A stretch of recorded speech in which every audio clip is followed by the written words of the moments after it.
Bonjour.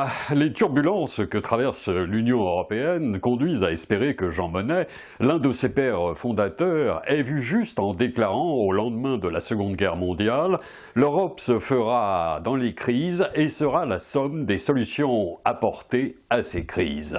Utilisé par Philippe Huberdeau, conseiller aux affaires étrangères et administrateur à la Commission européenne, qui pose la question « La construction européenne est-elle irréversible ?» dans un ouvrage paru dans la collection Doc en poche à la documentation française, cette citation a en effet le mérite de coller aux réalités et d'éviter tout fatalisme.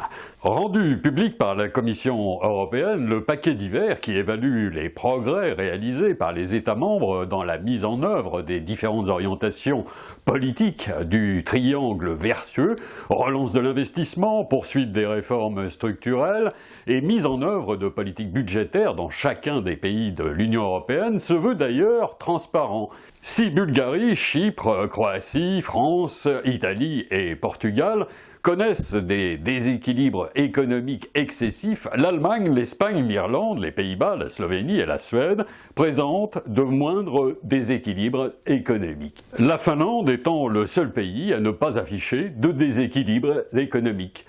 D'où l'intérêt d'observations faites par la Commission européenne concernant la France, dont le taux de croissance du PIB devrait rester modéré avec 1,4% en 2017 et 1,7% en 2018. La Commission estime que la reprise des exportations devrait rééquilibrer la croissance de la consommation privée et contribuer à soutenir la reprise. Toutefois, le déficit commercial qui s'est détérioré en 2016 devrait encore augmenter, les importations restant plus vigoureuses que les exportations et les prix du pétrole tendant sensiblement à remonter.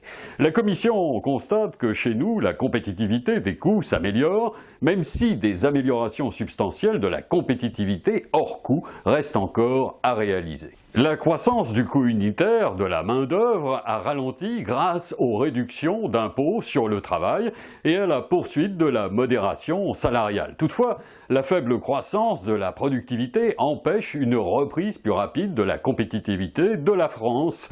Les faibles niveaux de concurrence sur le marché des produits et l'adoption lente des nouvelles technologies entravent la montée en puissance de la productivité.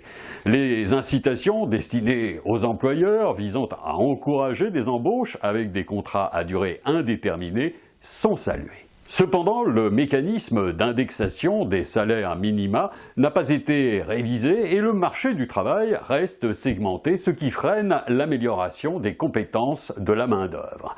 L'accent est mis sur la charge fiscale que supportent les entreprises françaises, trop élevée par rapport à celle appliquée dans la plupart des pays membres de l'Union européenne. Bien que le déficit public puisse passer sous la barre des 3% du PIB en 2017, l'endettement public français reste élevé et le rythme de l'ajustement budgétaire est lent en raison du difficile ajustement des dépenses publiques. Le déficit conjugué à une faible inflation et à une croissance molle montre que la dette qui devrait atteindre 96,4% du PIB en 2016 continue d'augmenter.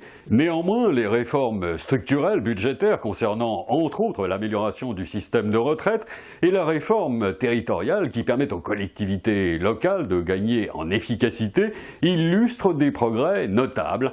La diminution du taux de chômage par rapport au sommet atteint en 2015 est également de bon augure, bien que le chômage de longue durée continue de croître, contrairement à ce qu'on observe chez nos voisins européens. La France a donc d'importants défis à relever dans les années à venir pour parvenir à rééquilibrer ses comptes et renforcer sa santé économique et sociale en luttant notamment contre la pauvreté.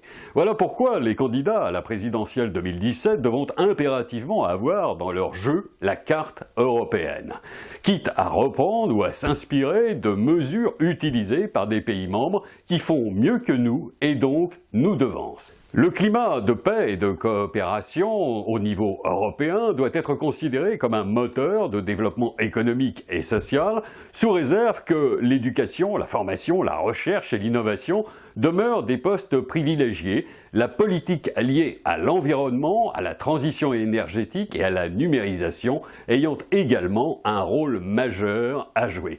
Les 5 années qui s'annoncent seront donc déterminantes ou ne seront pas.